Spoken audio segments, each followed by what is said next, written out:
We're going to talk today a little bit about IBM's journey to Istio, what it entailed, some of the roadblocks, and kind of the reason that we chose Istio for our project.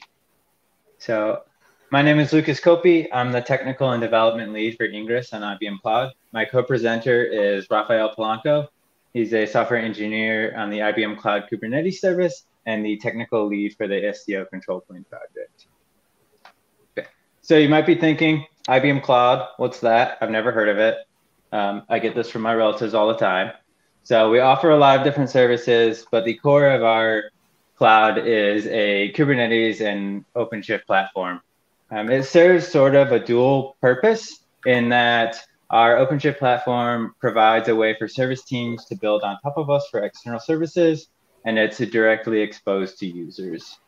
So this dual platform role results in some interesting load patterns. General scale numbers, we average roughly 250 requests per second per serving cluster, and we have 10 geos worldwide. Obviously, that 250 requests per second is smoothed out, so we have a lot of high peak loads and very high burst rates. And then we have a mix of small and very large volume payloads. So what this translates to is roughly 150 to 200 cluster create events per day. And that's, again, across 10 geos worldwide. So Istio, why do we need Istio? So IBM Cloud started focusing on financial services enablement roughly 18 months ago. So it's a comprehensive collection of security and compliance controls, so over 500 controls. It's based on NIST 853, and it meets regulatory standards for over 75 institutions and 24 different countries. So we needed a control plane and a technology that allows us to achieve the highest level of security and compliance as directed from our CISO and our partners' CISOs. And we need to enhance and exceed our service level objectives. And we need to do this in a way that makes it easy for both our customers and our service teams to adopt these controls. So this is our system architecture diagram for our IBM Cloud Kubernetes service. Our service offers both a managed upstream Kubernetes and Red Hat OpenShift clusters. One thing to point out here is that we run a cube on cube architecture. So what that means is on the left-hand side, we host our very own management control plane on Kubernetes clusters themselves. We also host our customers' control plane components also on Kubernetes clusters. On the right side, you'll see the worker nodes, and in those worker nodes, we run several additional components and microservices to help aid and protect the customer's control plane. Namely, one of the things that we deploy in the worker nodes is an Egress controller. And we do this because we provide a managed Egress service, which allows our customers to expose their applications easier to their customers. On the bottom here, both the control plane and our customers' worker nodes are in two separate accounts. So we provide isolation there. And then at the top, we have a level 4 load balancer.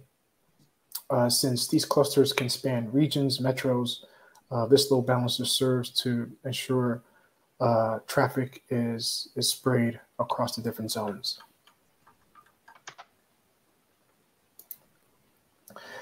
So prior to Istio, this is what our network topology looked like.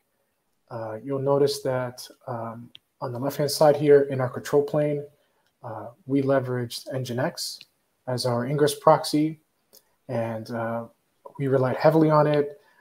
We used many of its features, such as load balancer, forward proxy, and so forth. And as I mentioned before, we do provide an Nginx controller that also runs on the customer worker nodes. So how does Istio help us? Well, it helps us because we need to be able to have fine-grained control, traffic control, and policy enforcement. As Lucas mentioned before, we have a lot of regulatory controls that we need to comply with. And as a result of that, we need to ensure that we can enforce all these controls across all of our service and development teams. So things such as Egress network policies and MTLS. Istio helps us by hardening our security and our authentication posture. The nice thing about Istio, right out of the box, you get automatic TLS, and you can even enforce strict TLS as well across your entire mesh. We need to also be able to restrict and audit outbound traffic for compliance reasons.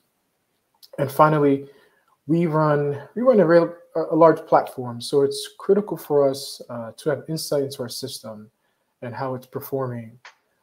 We also want it to be resilient, and Istio helps us with that because Istio has a lot of nice out-of-the-box features such as network retries, failover, and circuit breaking.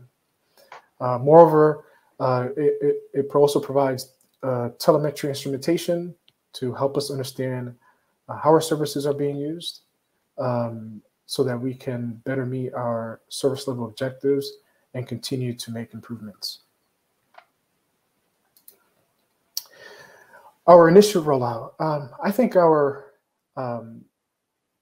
path down to Istio, I think, starts off like any proof of concept. We start kicking the tires, we grab it.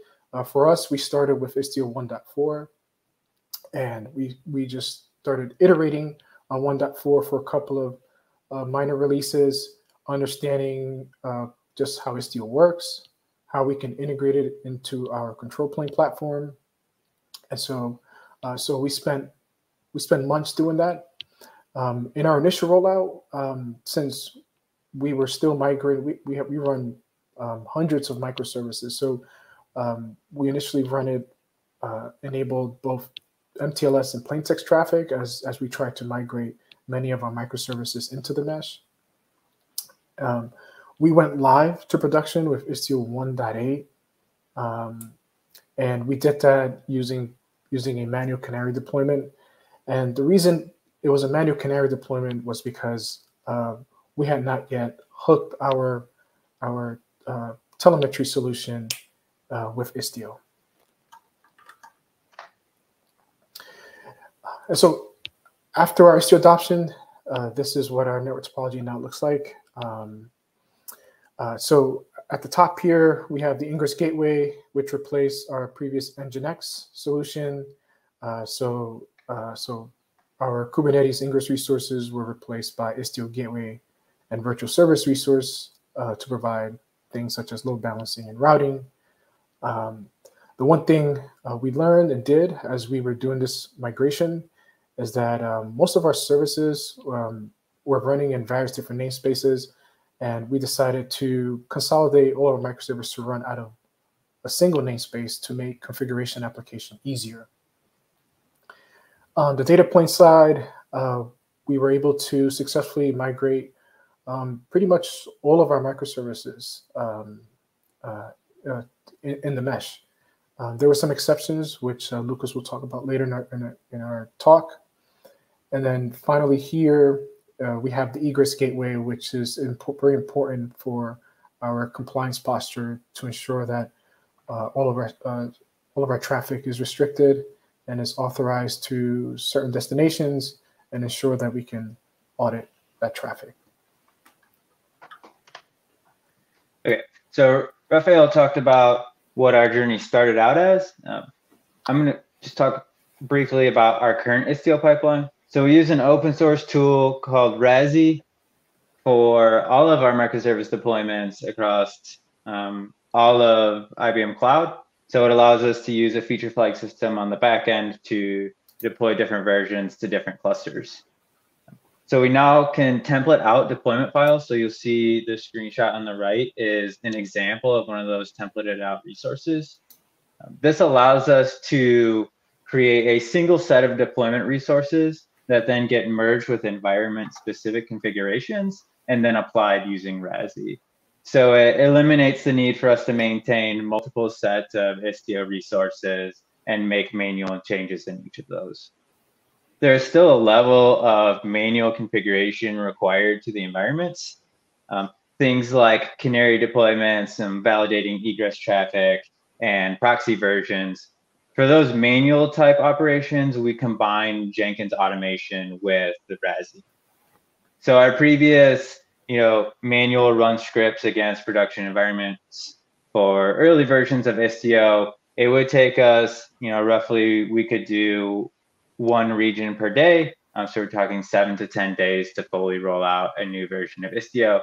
Now, with the new pipeline, we can normally roll out globally in less than half a day. So it allows us to iterate quicker.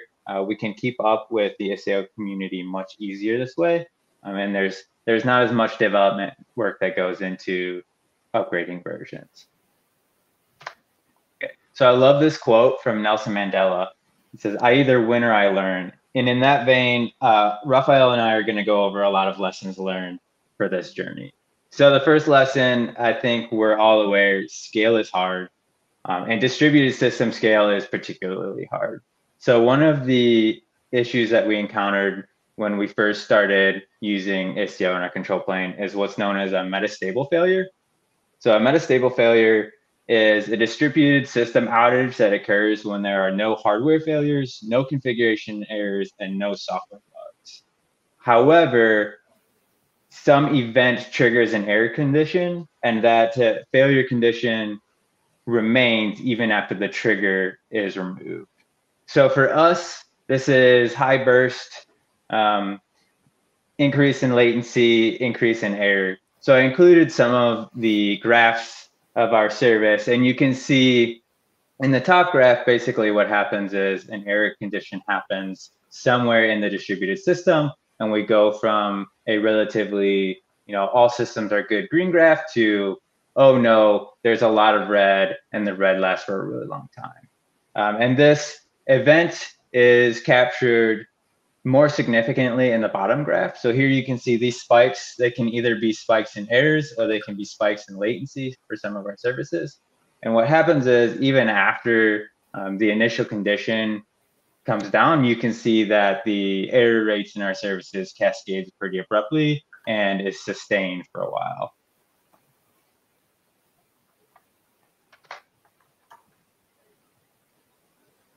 So another issue that we ran into is a thundering herd issue. So for Istio, when we roll out a new version, we have obviously the data plane proxies need to be upgraded. And so what we're doing is we're restarting all of the services in our control plane cluster. And this led to a particularly drastic end user impact. And I included a graph from some of our performance testing where you can see in our initial pipeline, rolling out a new Istio version resulted in quite a lot of errors to the end user. So what we did is we came up with some highly available microservice guidelines. And these are just standard Kubernetes concepts that we really revisited with the service teams. So the first is pod priority. So most important pods get scheduling priority. I think it makes sense. Let's not take down, database pods or API gateway pods. Those have tendency to impact the user the most. Configuring liveness, readiness, and startup probes. So we just went back and evaluated, this is something that most of our microservices already had on them, but maybe they weren't as effective as we were hoping they would be. So looking at initial delay, timeouts and failure thresholds to configure those checks more appropriately. The next thing is managing the resources for our deployments. So we had a lot of requests and limits on them, but we went back and validated those requests and limits based on what the environment had available and what those services were currently using in production. And this allowed us to get a more realistic scheduling constraints, and then also make sure that our limits weren't causing additional churn on the system. And then lastly, our last microservice guideline is deployment rollout strategy. We just want to ensure that our max surge and max unavailable are tenable values that don't result in extreme spikes, 30 to 40%, burst rate for services. And then the last set of unexpected outcomes. So for us, egress traffic actually blows away ingress traffic. It's roughly 10 times the volume. We put a ton of focus on, performance testing and ensuring that Istio ingress met our needs. And we didn't pay as much attention and focus to egress. And so we had to go back after the initial deployment and ensure, okay, we have dedicated egress gateways for high volume traffics. We still use some wildcard egress gateways. So we spread those SNI proxies out across zones. We have the egress gateway pods on dedicated nodes. All of the scheduling and performance items that we focused on for ingress, it was just a matter of porting those over to our egress configurations. And then we still had some workloads that had which were hypersensitive to latency. And so for those operations, we use the annotations on the deployments to bypass Istio. So a lot of this is in database interactions, transactional items on databases where you need to read and write in the same transaction. And for all of those traffic patterns where we had to bypass Istio due to hyper latency, we still have the controls in place. So we still have strict MPLS. We still have, logging of outbound. So we still have the controls in place. And in this case, it was just making sure that we're not doing them twice, right? Let's make sure we're not doing TLS offloading 2 times in the same request for any services that are hypersensitive to latency.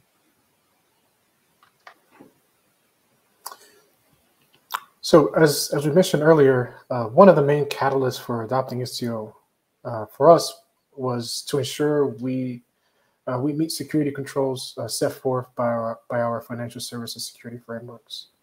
And one particular requirement I want to talk about here for a couple of minutes is that came to us was we needed to ensure all of our control plane workload network connections were encrypted.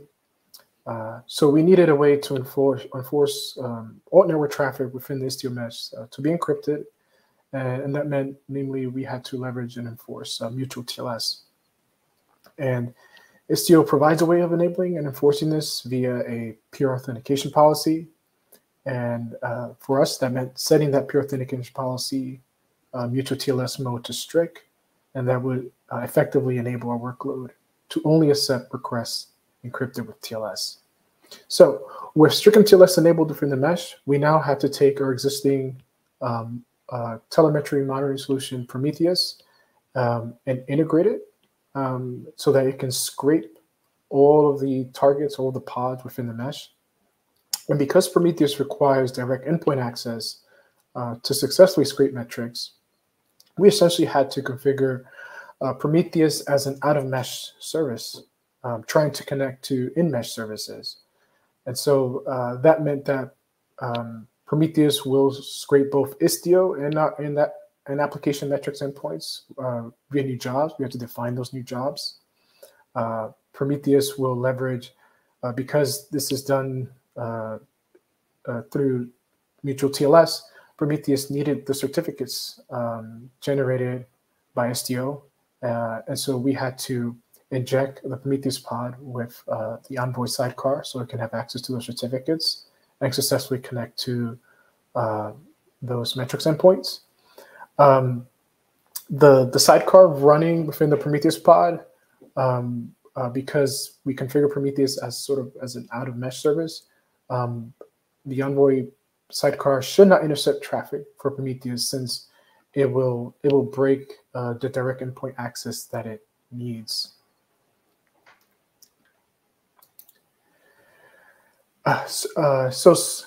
Continuing on, so specifically, one thing that we had to do, because we had to scrape certain parts of Istio and our applications differently, we had to make sure that Istio metrics merging was disabled. And one of the challenges for scraping some of these Istio control plane metrics was scraping the Egress gateway proxy. That was one challenge we had. And so because the the gateway exposes its metrics on port 15090, which is set up for HTTP only.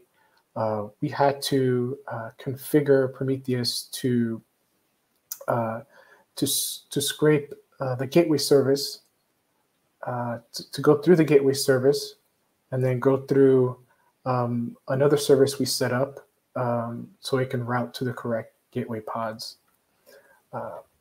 And this has worked fairly well for us. Unfortunately, the drawback to this approach is that there's an extra hop, which of course increases our latency there.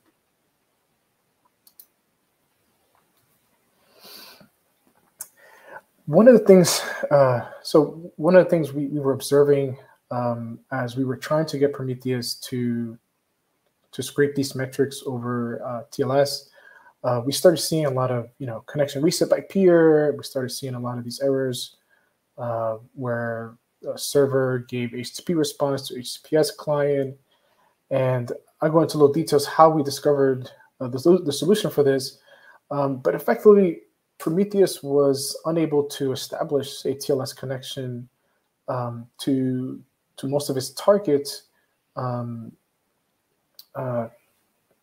because the ports that it was trying to connect to was not being tunneled through the sidecar's MTLS tunnel port 150.0.0.6. So in order to work around that, we had to add a sidecar resource annotation to our deployments, the include inbound ports, so that inbound traffic to these pods can be redirected to the Envoy, so that its MTLS magic can happen. Yeah, so listing the rules. The NAT IP tables rules in the NAT table gave us insight into what was happening when our pods were instrumented or when the sidecar was running. What you'll notice here on the left-hand side is the input chain for a pod where it does not have include inbound ports annotation. What we're seeing is that when Prometheus tries to connect over TLS to scrape its destination, the connection was being refused because there was a protocol mismatch there, and what we really needed on the right-hand side was for our connection, or say Prometheus connection, to be tunneled to Envoy's 150.0.6 port. You'll see that here. You'll see that the 150.9.0 port and the 69.69, which is the application port, it's being redirected to Envoy's inbound port. And so that was critical for us. We were scratching our heads figuring out why we were seeing this. But once we were able to look at the IP tables, we were able to come up with a fairly good workaround. The other challenge that we faced was that sidecar and jobs don't play well. And one of the things that we saw was our jobs were running into what is known race conditions, where our job would start, it would start accepting network traffic before the Istio sidecar was ready. And this was easily mitigated by using the hold application until proxy starts hook. And essentially what this hook does is it delays your application startup until the proxy pod is ready to accept traffic. The one thing to note is that once your job gets into this state, it stays in that state. And so you need a way to tell your jobs to exit if indeed it gets into this state. And there is a documented workaround for this from the community. It essentially involves rewriting your job entry point to quit if the sidecar isn't ready.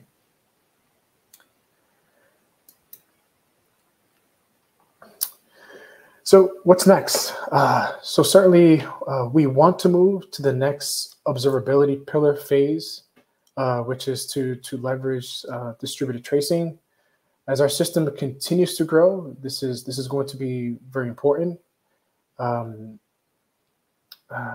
want to continue leveraging more Istio features, such as rate limiting, to make our system more resilient, do more A/B testing for API gateway.